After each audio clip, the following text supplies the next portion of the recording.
Commander, we've got the enemy's supply manifest from their comlink. According to what I see in this record, it seems like a weapon from the Lost Age is somewhere in this region. If we found it, maybe we could use it in battle. Any soldiers not currently on duty, look for that weapon. Fascinating.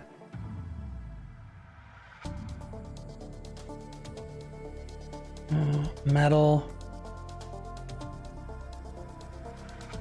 And,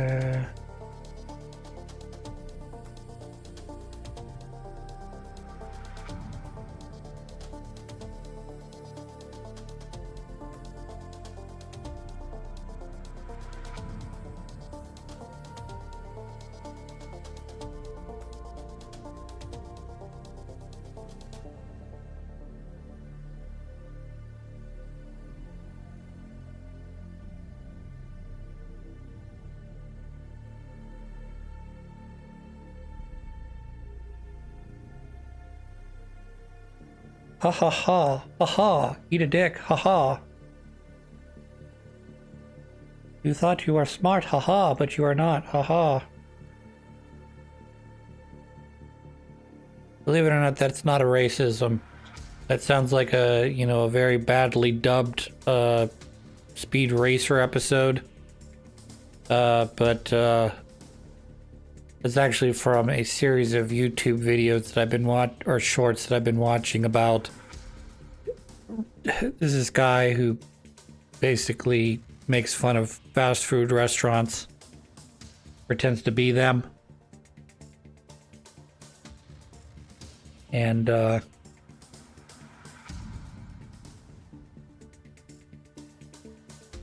you'll recognize him. He's the guy who always, you know, is like, he pretends to be like Wendy's or Taco Bell or whatever, and he'll be like, bitch, you know, you took away our waffle or our potato wedges, you know, and he extrapolates it into sort of like, it's not just a tragedy for the restaurant, it's a tragedy for the United States, you know. He's very funny. I think he's very funny anyways. He did a very good one about how the corporation that owns Arby's owns everything. But he phrased it, because that's sort of cumbersome the way I explained it, that the company that owns Arby's owns everything. He instead phrased it in the best way possible, is that Arby's owns everything. They own Jamba Juice. They own a lot of shit. I can't remember exactly all what was in that video without looking it up, of course.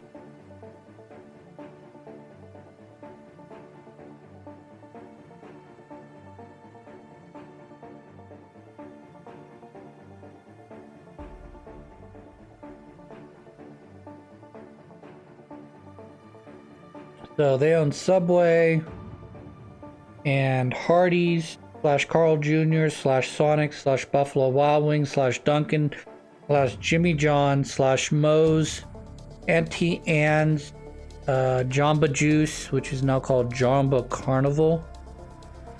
Weird. McAllister Denny and Cinnabon. But those are all owned by one company. Arby's does not own, you know, Carl's Jr.'s and Moe's and all that, but they are part of this Roark. It's called Roark Capital Group, who owns all these different franchises, or owns the rights to these different franchises, I guess. But he does a very good video where he pretends like, and it's true to a degree, that Arby's owns everything, and there's like a Jamba Juice and a Moe's, and they're all trying to gang up and make fun of Arby's for being shitty and having not great food. He's like, haha, laugh it up, but I own you. I'm like, no you don't. They're like, no, I own all of you bitches. It's hilarious.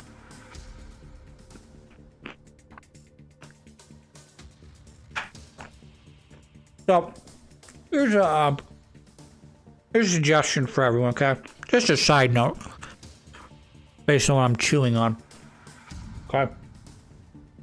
If you decide that you're going to order from, we'll just say the Girl Scouts, just as an example, just a wild example, okay? Decide you're going to order from the Girl Scouts, like Girl Scout cookies.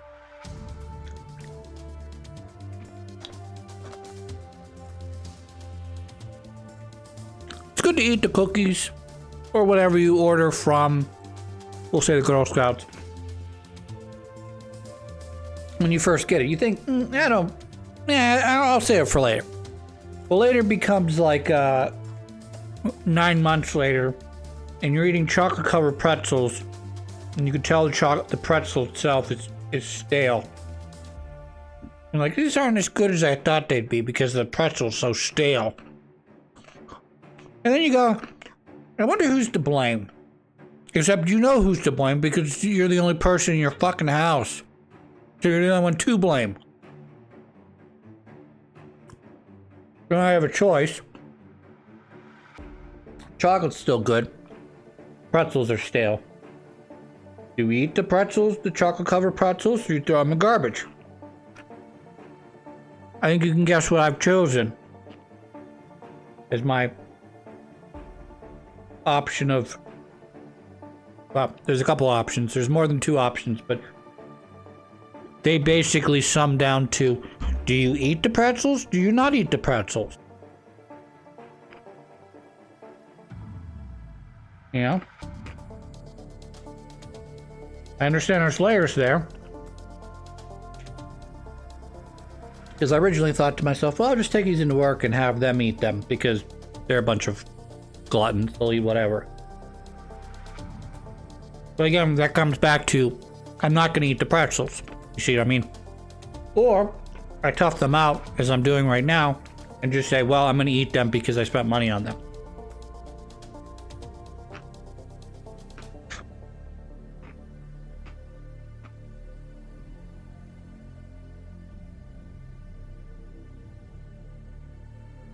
You might say to Chris, hey Chris, I understand you wanted to save these sweets for later, but why the fuck did you wait 9 months? I mean, you could have easily eaten these, say you got them in December, you could have easily eat these in January or February and they'd still be good. March, still be good. April, push it a little bit, still good. Okay. They got stuck in my cabinet, I just found them.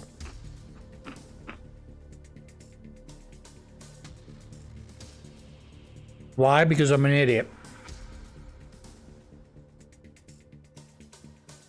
What's worse than even that is the fact that there's a candy bar that was sitting on top of this tin of chocolate-covered pretzels that is older by at least a year than these chocolate-covered pretzels. And I've not opened those up yet to see what that's like. I'm not talking about a Hershey bar here either. I'm talking about somebody's local chocolate store made a candy bar, and I happened to get it in a Christmas giveaway, and I haven't eaten it in 2 years.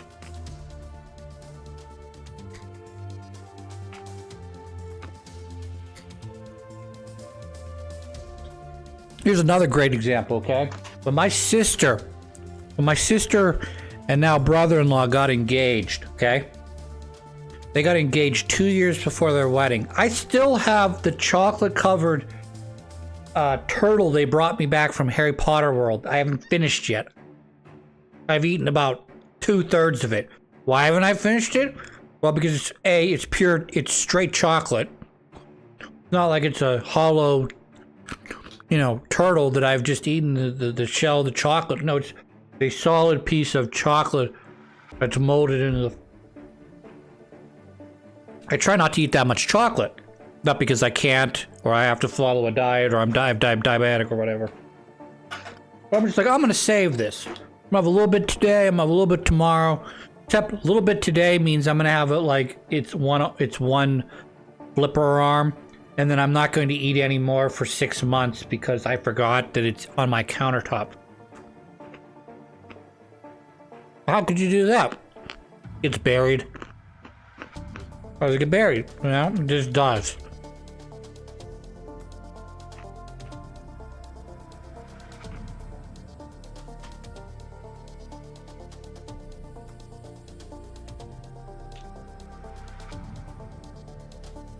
My brother,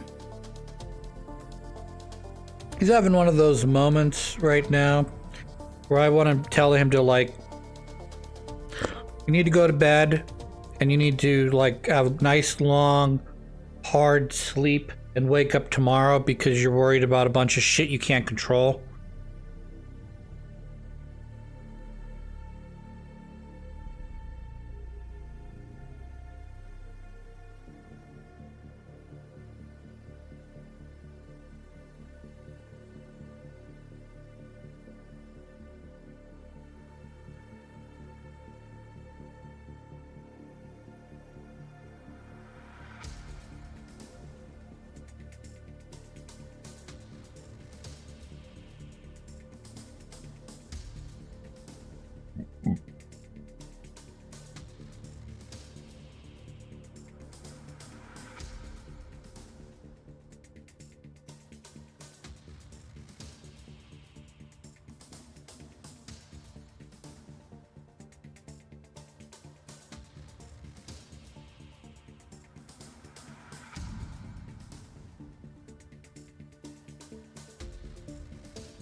Alright.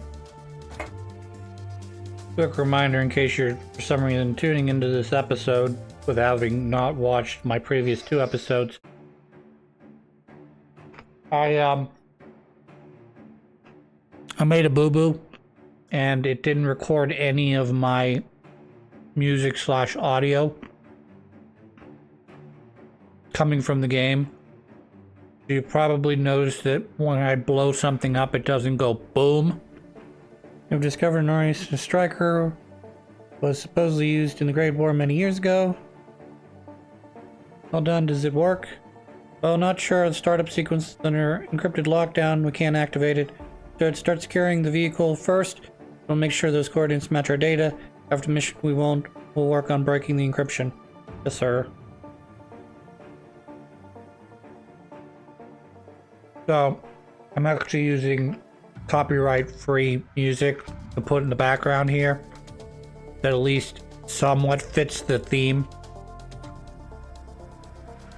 I'm alternating between 2 songs. The one for the battle when you're on the map, which is this one right now.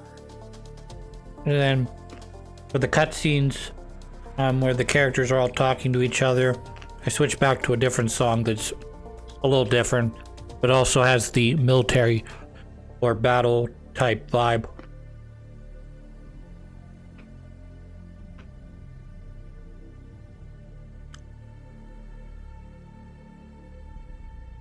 So we're doing much like we did before, which is basically we're playing the economy game. We're focused on capturing as many buildings as possible because buildings equal money, money equals better troops equal quicker defeat.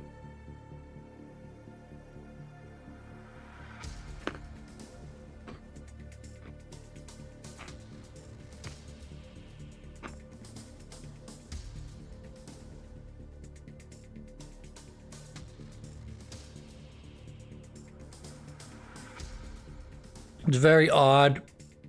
Maybe it's not odd about this game. Is that me playing the economy game and I'm focusing mainly on taking buildings means that in the long game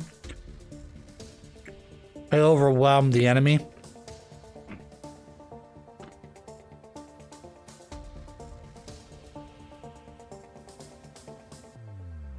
which I know I keep comparing this game to Advance Wars, but Advance Wars at least gives you a run for its money in terms of playing the economy game, where the game is programmed to produce certain units at certain intervals.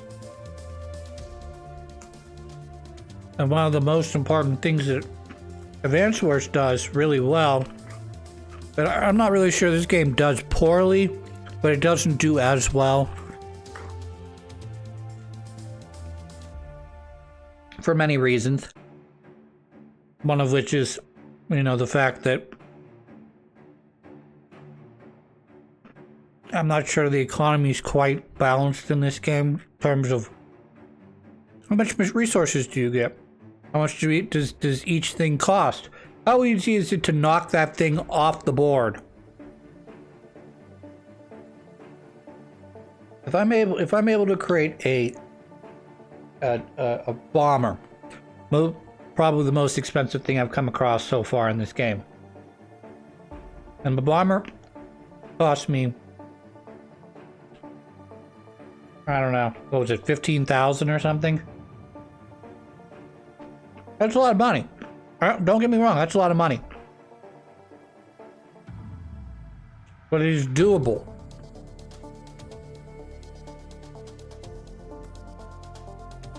Whereas our helicopters, which I'm producing a ton of, as you can see, can hit ground and air units, so they're probably not really good against jet fighters.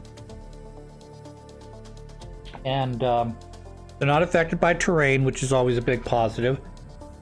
I got decent movement. Great. And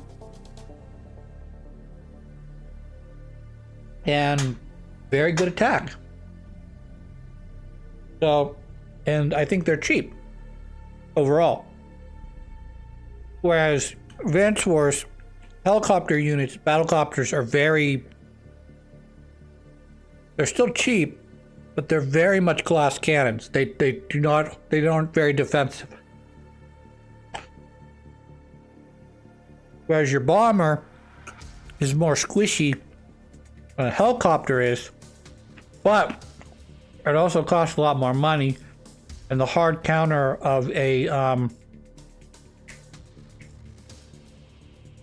fighter jet, which can only attack air units,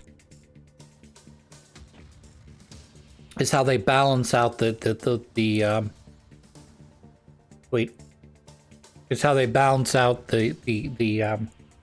jet, because the jet isn't useful to you unless there are other units in the air. So in a lot of cases, it becomes a battle of a lot of jets, where you keep producing a lot of jets, and the jets fight other jets, and you're trying to determine air superiority based on who produces the most amount of fighter jets. And at the same time, they're also vulnerable to air unit, no, non-air units like anti-airs, rocket units.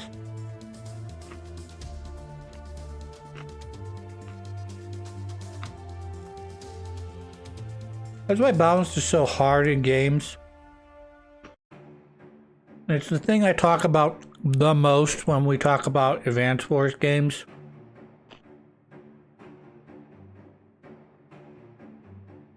Because in the end, I want my Advance Wars or these battle war sim games to be difficult. I don't want to just roll through them and get S rank /5, 3-star / gold rank on every mission. I want to know, what is it that you're looking for? You're looking for me to complete the mission quickly. You're looking for me to defeat as many enemies as possible. This game seems to be very big on, because you lose points every turn that you take. For, the more turns you take, the lower your score is. The game's really, really big on scouting. So you take the fog of war with these little blocks like that one right there that basically says, oh, you haven't looked here yet, or you don't have the vision to see there yet. and they give you big, they give you points for scouting out the fog of war area. And more than anything, that seems to be the difference between you getting a gold medal and you getting a silver medal on some of these missions.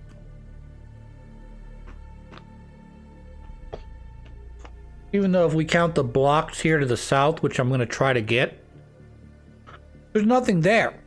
In all likelihood, there's nothing there, is what I should say. There might be something there.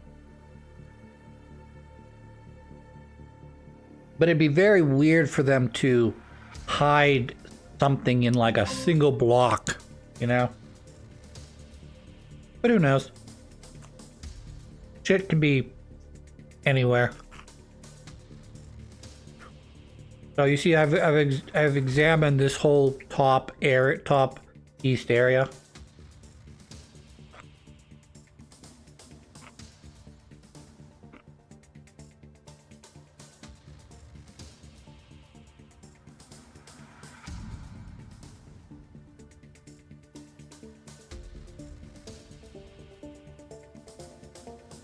So we're in the final stretches of this level. We just need to eliminate the remaining enemies / capture the headquarters, and we'll be done. So that'll be anywhere between 1 to 3 more turns, or 2 more turns, I guess, after this one.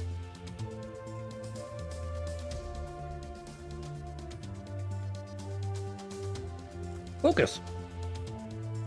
Fire. There's a guy over there to my right hand side, so even if I do defeat, which I just did, I don't think I can reach him. I cannot, so we won't worry about that. He may kill himself here in a second. I'm going to cover this up, and then that'll probably be about as good as we can do. I can't cover up anything over there, anything more over there.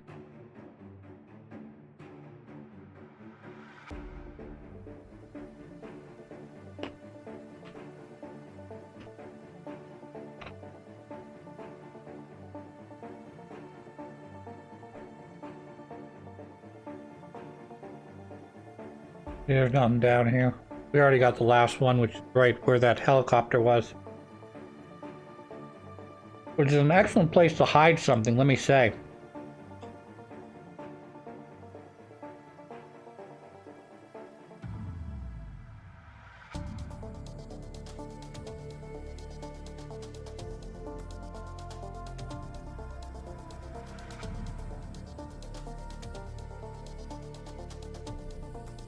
Hooray! Alright, well, we've done all those missions, so we're going to obviously continue our way down to this one right here. And when we come back, we'll be doing whatever this mission is. So, till then, hope you have a good one.